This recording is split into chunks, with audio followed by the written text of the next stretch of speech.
Hello everyone! Welcome back sa aking channel, and as you can see, wala akong makeup ngayon because I'm gonna be doing an inspired makeup look, and this is also somewhat like a review because this is my first time using the BTLA Matte and Shimmer Eyeshadow. If you watch my previous video, I mentioned na meron pa akong isang palette na i-review ko, and this is it. This is the one that I'm going to use for today. And these are all neutrals, guys. Neutral colors. So, before tayo mag-move on sa makeup tutorial, let's take a look at this palette first. So, this is the box. And then, this is the actual packaging of the palette. So, gawa siya sa plastic. Hindi siya katulad ng isa na gawa sa cardboard. So, this is the type of packaging na medyo takot ako na mahulog siya kasi for sure, masisira yung mga eyeshadow. Now, let's carefully open the palette para hindi siya mabasag. So, these are the 35 eyeshadow colors, all neutrals, and it is mixed with shimmer and matte. And it comes with 2 sponge applicators, pero hindi ko ito magagamit kasi I don't use a sponge applicator. I use makeup brushes. I wish it comes with a blending brush, pero wala tayong magagawa kasi ito lang yung kasama sa eye palette. And this is the mirror. Small yung mirror niya. So, without further ado, let's start with our tutorial. So, ang makeup look na gagawin ko for today is inspired by the infamous Ivana Alawi. And in-search ko lang dito yung video niya na nag-makeup siya para meron akong guide. Okay, so this is her glam makeup tutorial or signature makeup look niya. Mag-fast forward tayo dito sa eyeshadow makeup look niya kasi ang focus natin ngayon is yung makeup look. Kasi nga, yung i-review ko ngayon is the BTLA eyeshadow palette. So, magfo-focus tayo sa eye color. Okay, so let's start now. So I take a little more extra and I just apply it underneath my eyes. This is for all the fallouts of the eyeshadow that we're gonna be using. I agree. And this is also to kind of to pag ano. Pag I'm gonna show you one of my tricks to make my face look smaller. I take some on the sponge and then I include this. Ah, okay. And then I'm gonna leave that there. We're gonna remove that later. Okay, so kinopya ko lang si Ilana, si Ivana. Kinopya ko lang yung ginagawa niya kasi I agree naman na pag nilagyan mo ng powder dito, mas easy lang siyang ilinisin pag may fallout. Since wala akong eye primer kasi bibili pa ako ng eye primer, ang gagawin ko na lang is kukuha ako ng cream foundation tapos gagawin ko siyang eye primer. Using my favorite palette. And ito yung palette na gagamitin ko. We're gonna take this and this by NARS and we're gonna work it into the crease. Okay, since ito ay inspired look, of course, we don't have the palette, the actual palette na ginagamit niya. So, ang gagamitin ko na kulay na kasing kulay nung ginamit niya is itong dalawang shade dito. It's I think this is light brown, and then this one is almost like a flesh color. Pero may pagka-brownish na kulay siya. Okay, so, gagawin natin yan. Kukuha tayo niyan. Tapos, sabi niya, ilalagay natin sa crease natin. Okay, so, top of the excess muna. Tapos, ilagay natin sa crease natin.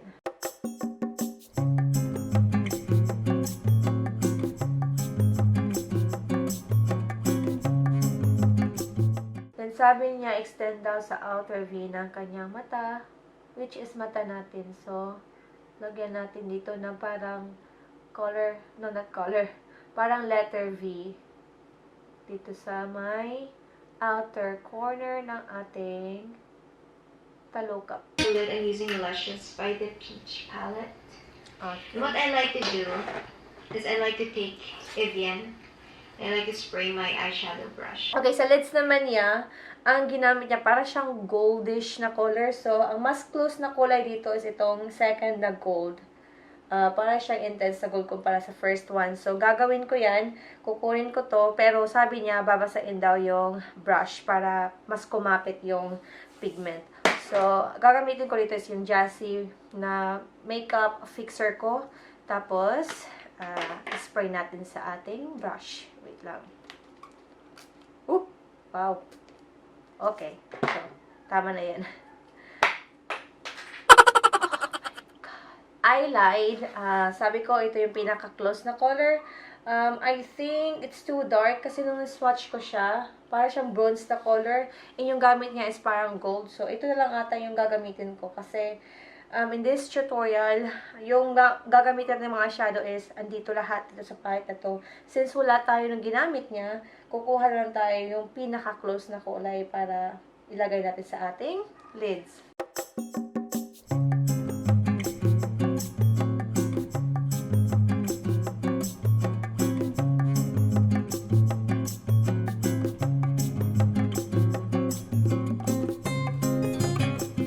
So for my lower lash line, I'm taking Georgia and caramelized by this palette. Okay, and I'm just going to smoke out my lower lash line. Sa lower lash line naman niya, yung kinuha na color niya is parang matte na brown. So, the same color na nilagay ko sa crease. Kukuha ako noon, tapos konting dark brown dito sa ibaba. Tapos ilagay natin dito sa lower lash line natin.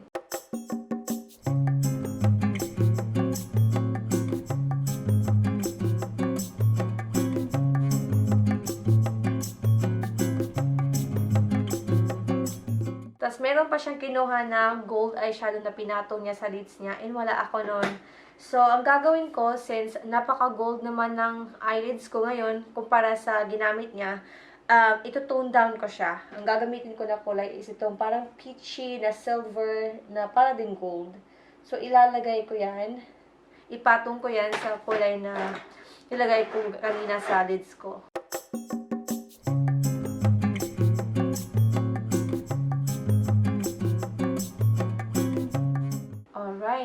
Para magkasing kulay na siya. I don't really put eyeliner. I just use an eyeshadow to line my eyes.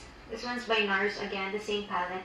This dark brown over here. So for eyeliner, I just like to use this kind of brush. Okay, so hindi siya mahilig sa eyeliner, sabi niya. So ako, mahilig ako sa eyeliner. So ang gagamitin ko lang instead yung eyeshadow na binabasa para gawing eyeliner. Ang gagamitin ko na lang is yung eyeliner ko lang talaga.